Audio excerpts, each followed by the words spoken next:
Hello friends, I'm Swapna Shetty. In this session, we are going to see what is procedural oriented approach, object oriented approach, and the problems involved in procedure oriented approach and so on. So what is basically a procedure oriented approach? The languages like C, Pascal, Fortran are called procedure oriented programming languages because a programmer uses procedures or functions to perform a task. When the programmer wants to write a program, he will just divide the task into separate subtasks and each of which is expressed as a function. So generally a C program contains several functions which are called and controlled from the main function. So this approach is called procedure oriented approach.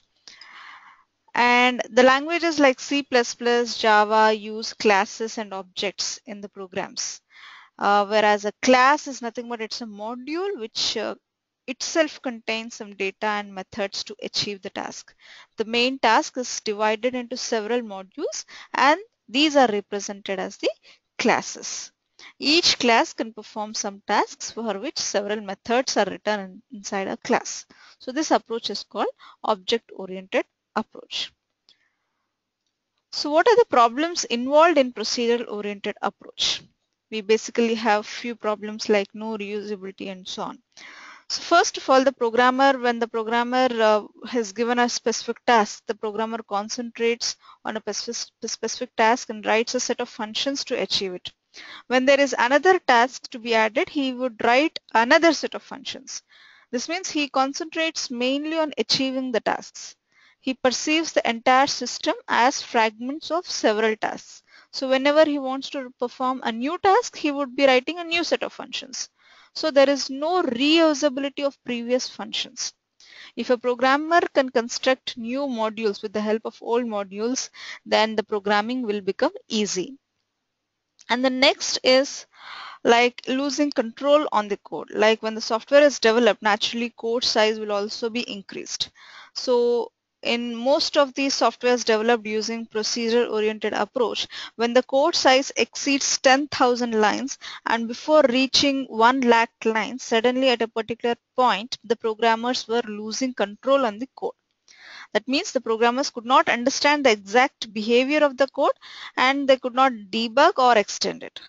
So this posed many problems, especially when the software was constructed to handle bigger and complex systems.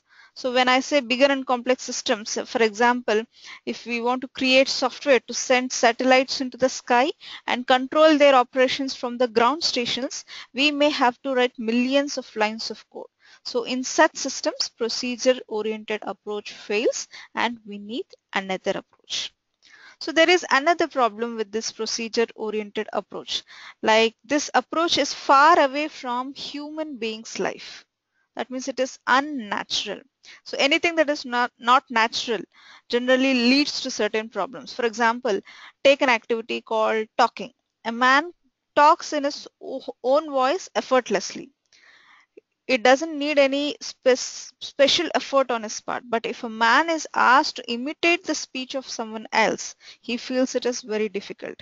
So talking in somebody else's tone is not a natural activity. Similarly, developing a program will become easy when it is natural. For example, in our life, we have friends. We interact with them. Similarly, a code will have friendly code. Both interact with each other. We will not interact with our enemies. So similarly, a code will have enemy code and doesn't interact with it.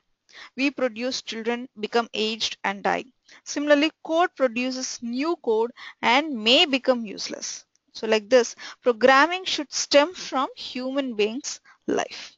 So because of these reasons, computer scientists, they felt the need of a new approach where the programming will have several modules.